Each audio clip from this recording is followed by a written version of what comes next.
Hi everyone! In today's video, I'm testing out a new medium that I was asked to review and share my honest thoughts on.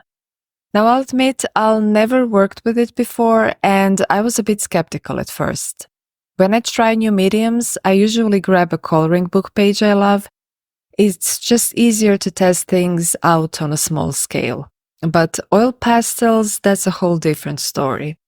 They're not the go-to choice for coloring books, mostly because they can get messy and aren't great for tiny details. After reading the description and some glowing reviews, I thought, why not? Normally, I'm super cautious and a careful planner in life, but in art, I love jumping in and exploring every possibility. So here we are diving into the world of oil pastels to see what they can do. I started with a small piece of textured paper just to see how the colors blend and what to expect. Right away I noticed that you don't need much pressure to transfer the colors, they're super creamy and easy to apply. I found that blending works best with your fingers for smooth transitions, while blending stumps are great for smaller details. I also gave cotton swabs a try, but they didn't work as well for me. Since I don't have any specialized tools for applying pastels, I'm making do with what I have, and honestly, it's working just fine.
One thing I loved is how you can layer lighter colors over darker ones to brighten specific areas.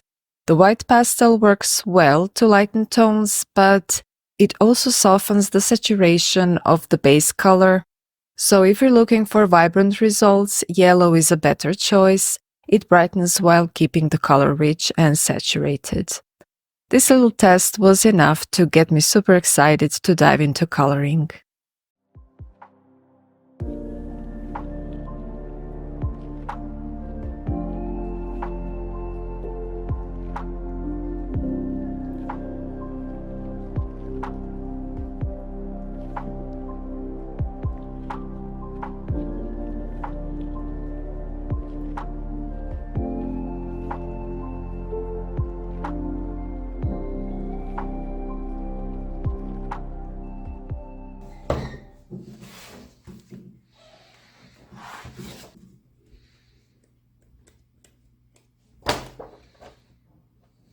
I picked this simple red squirrel page because it doesn't have too many details, which makes it perfect for experimenting. Plus, if I decide to do a background, I have all the space I need to play around with it.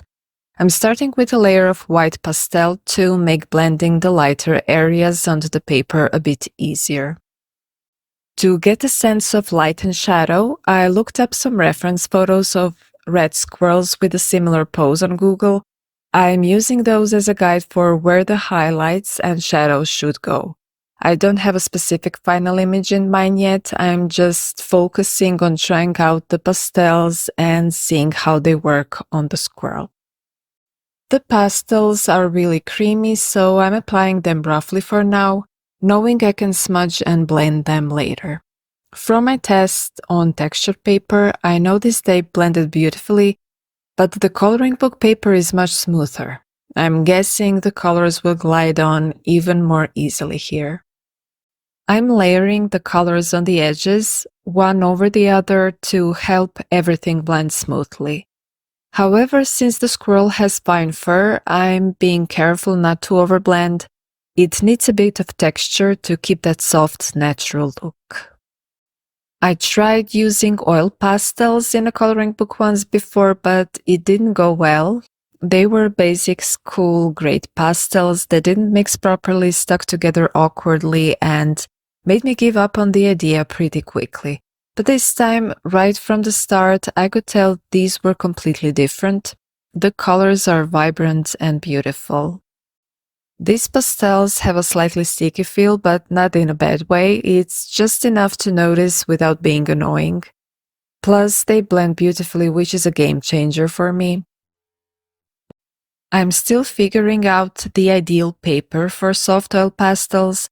On textured paper, the color stayed in place better, while on the smooth paper of this coloring book, they tend to slide around more.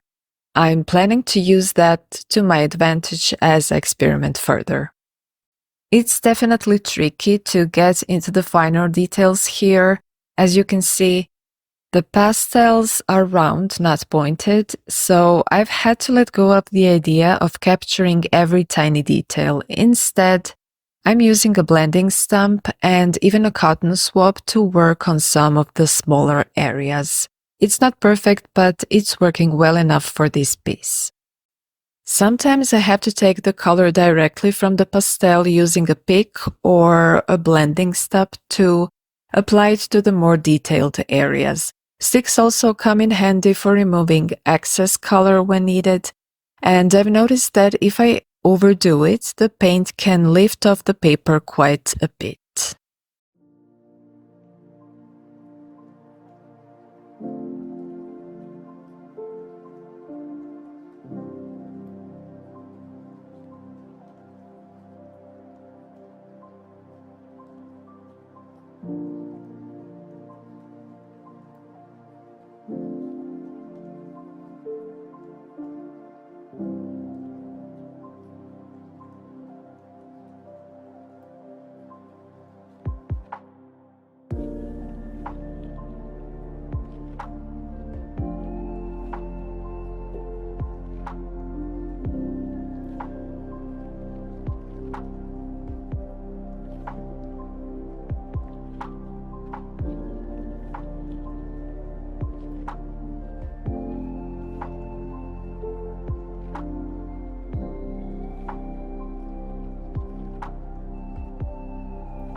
Once I've applied all the desired colors to the squirrel, I start blending them together.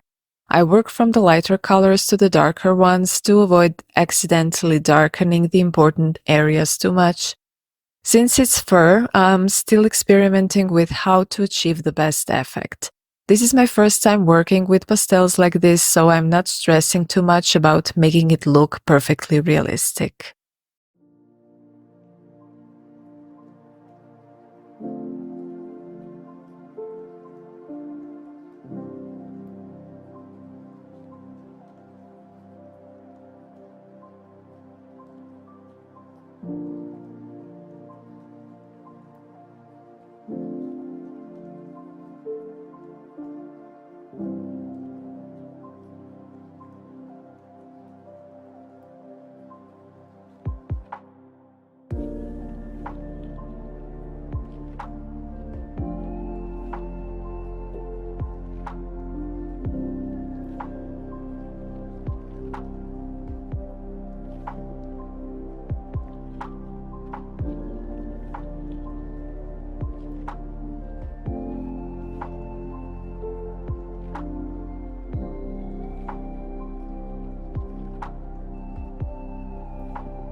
To keep everything from looking uniformly brown and reddish, I'll add some moss to the tree. I'll start with a darker green and gradually lighten it by dotting the lighter shades on top. This creates just enough texture to achieve a realistic moss effect.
I tried using a pencil to capture small details like the hazelnut the square is holding, but it ended up working more like an eraser.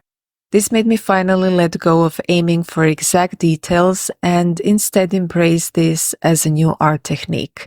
The focus here shifts to the colors and how they blend together into what I hope will be a dreamy and expressive result that feels true to my style.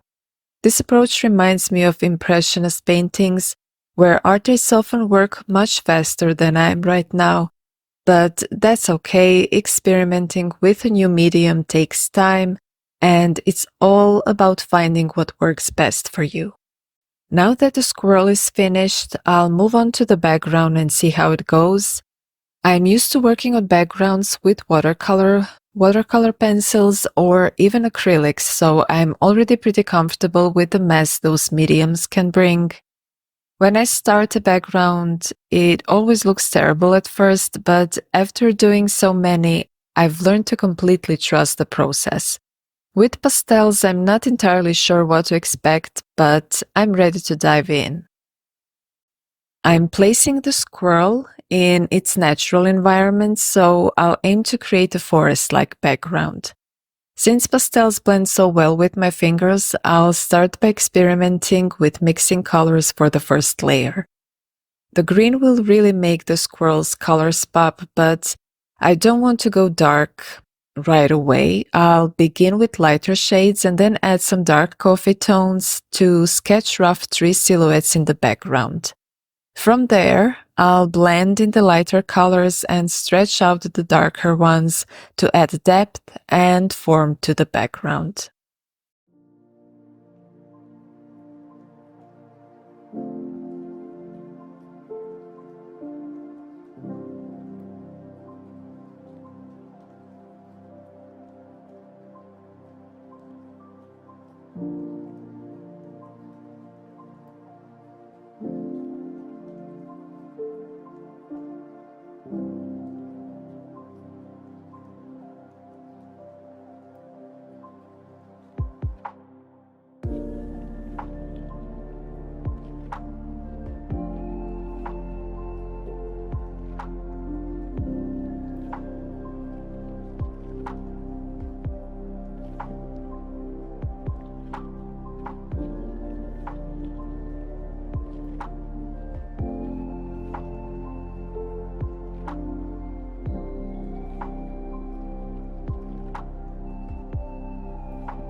I noticed I could completely control the darker shapes, dragging them across the paper until they almost disappeared.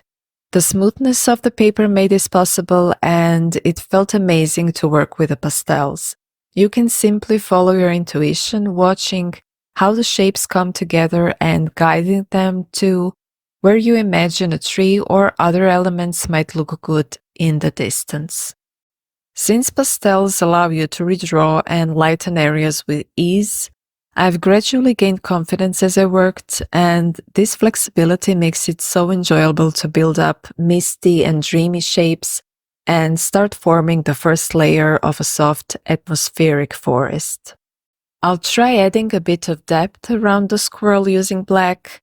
I don't have a specific plan, I'm just observing the colors and adjusting as I go. Adding darker, complementary tones around the reddish squirrel is essential to make the green in the background truly pop and highlight the squirrel in the foreground.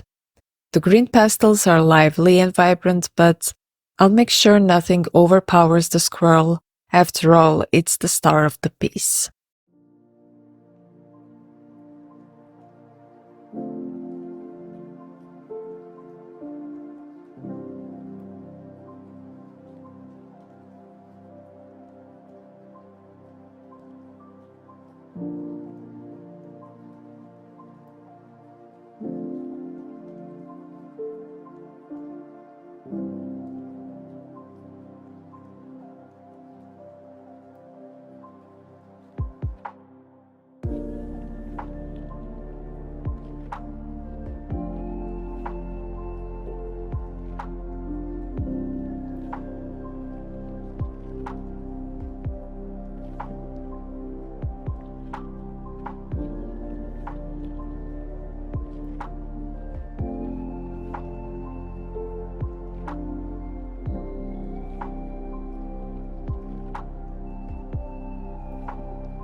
I'm testing a small flower over the background, and I can already tell that adding some special details will really enhance the piece.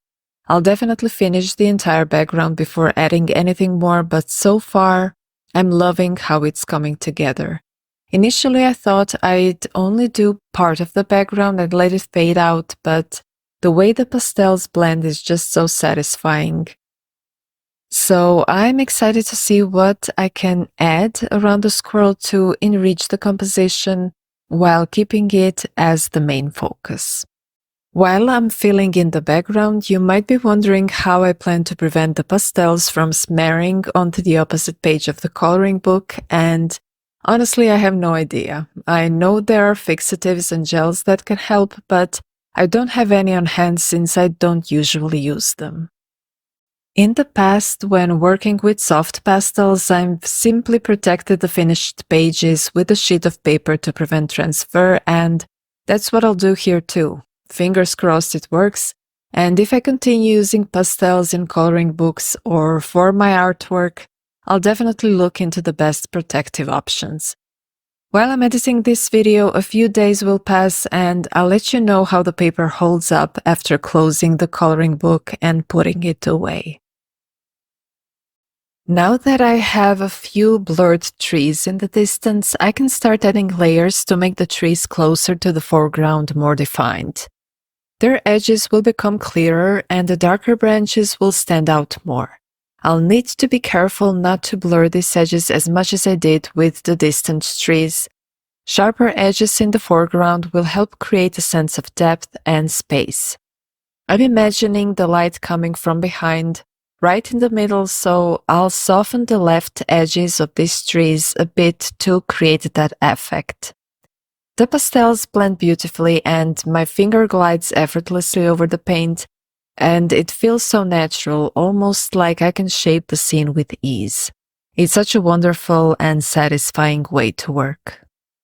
For the rest of the background, I'll create a green forest with a soft yellowish light coming from behind.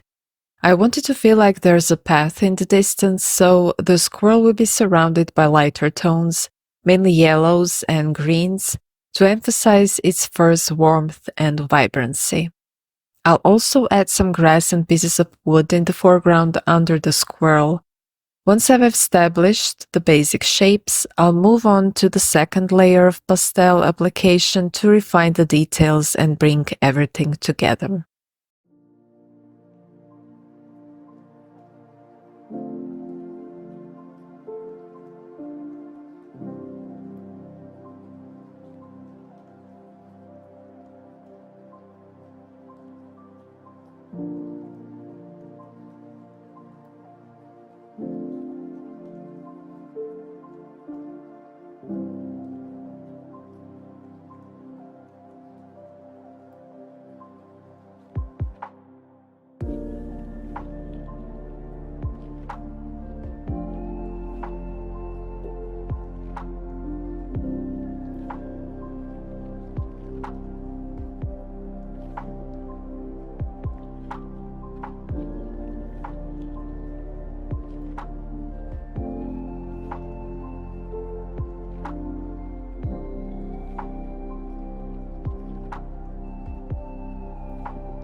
When it came to the leaves, I faced some challenges as a beginner with soft oil pastels.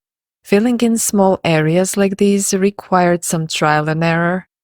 I experimented with applying the pastel directly, using blending stumps, and eventually discovered that the best method was to pick up a bit of pigment with the tip of a blending stump. This allowed me to apply and blend the color precisely as needed. It took some adjusting to find the most effective way to handle the smaller details, but it's all a learning experience. I also realized that the layers of pastel shouldn't be applied too thickly. I found myself spreading more pigment than necessary, which made blending harder and less precise.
Now I'll add a touch of blue in some areas. If you're wondering why, there's no specific reason other than breaking up the monotony of similar warm colors like browns, oranges, and greens. It's similar to when I added a hint of magenta to the squirrel earlier. If I feel the composition needs a bit of freshness or dynamics, I like to introduce a color I haven't used yet. Something subtle that won't dominate but adds an interesting natural touch. I don't always get it perfect, but experimenting is part of the process. For this piece, I'll add bluish green and apply it to the areas further in the background, creating cooler tones to enhance the sense of distance behind the squirrel. I'll also add a bit of blue around the edges to help round out the composition. Just a light layer, nothing too bold, because this soft color already makes a noticeable difference without overpowering the scene.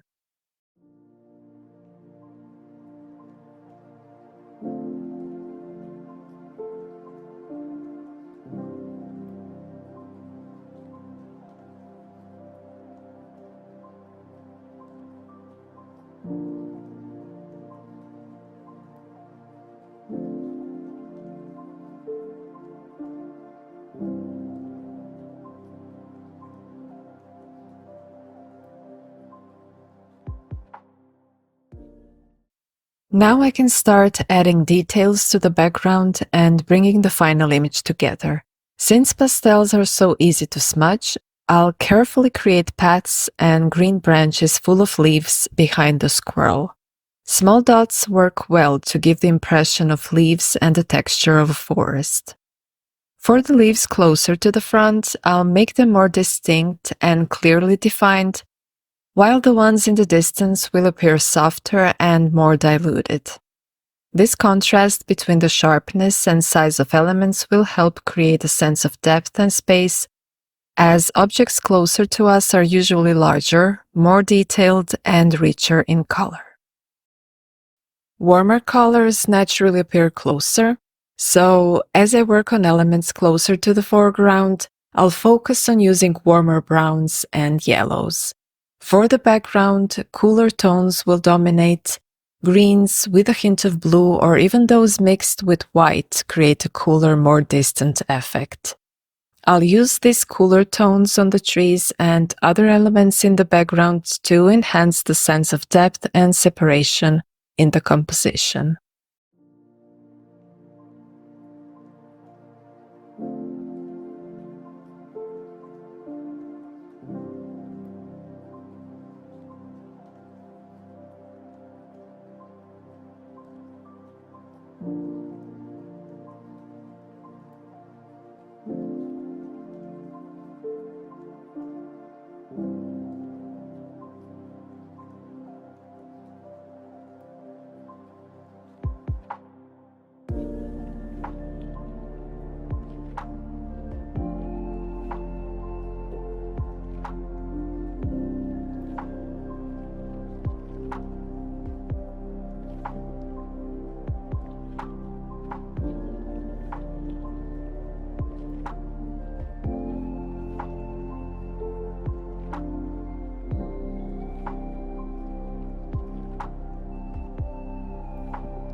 Since I added a large tree, I thought it would brighten the scene a bit by incorporating moss and red berries.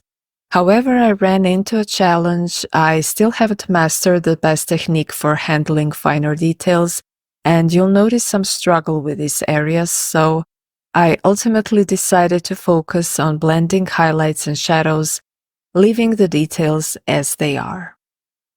When working on intricate parts, like those in a coloring book, it can be difficult to accept imperfections, especially with pastels, which naturally have a rough, textured appearance in detailed areas.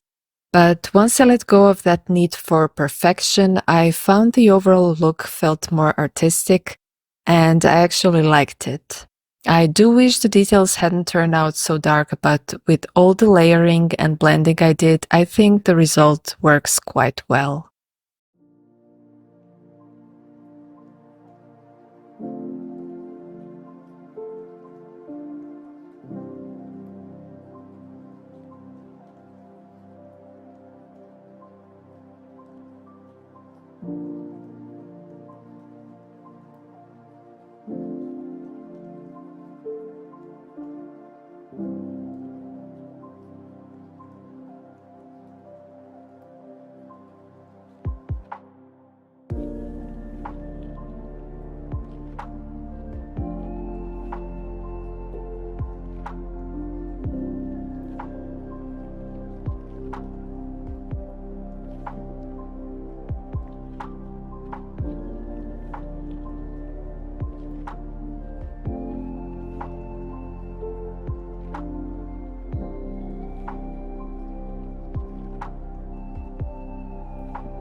This is the part where I feel I may have started adding too much detail. It's probably a common question for many artists: when exactly should you stop working on a painting? And I often ask myself, if I add this, will it truly improve the painting, or am I just adding more for the sake of it? And sometimes it's perfectly fine to stop because the painting already looks finished and feels complete. Here you'll notice I added moss, leaves, and flowers, which in the end felt a bit excessive. The nice thing about working with pastels, though, is that you can tone down these areas if needed. The final touch for this dreamy forest was adding a bit of sparkle. Using white circles, I created some highlights and a sense of shine, which brought a magical touch to the scene. And with that, I slowly finished the coloring page. I have to say I'm extremely glad I tried soft oil pastels.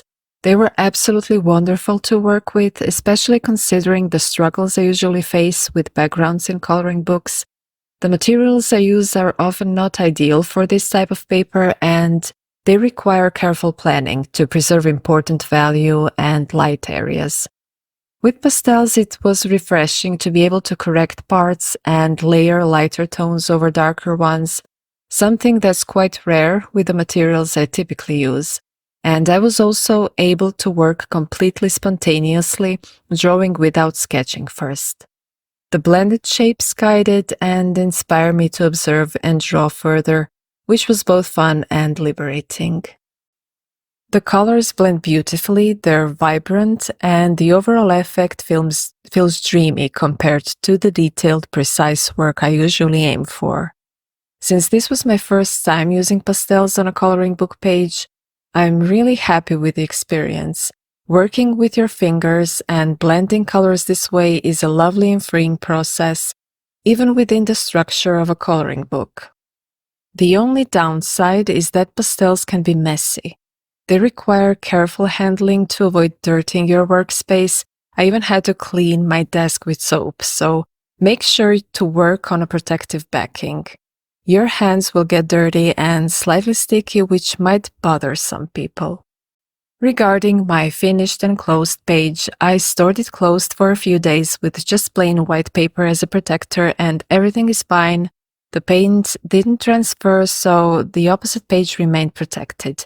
If you don't have a fixative yet, this is a good temporary solution until you gather everything you need. Despite these minor challenges, I plan to keep using pastels and am excited to explore some of my own artwork with them. All the details about these pastels can be found in the description of the video, including a special offer if you click the link. Thank you so much for watching, and see you soon.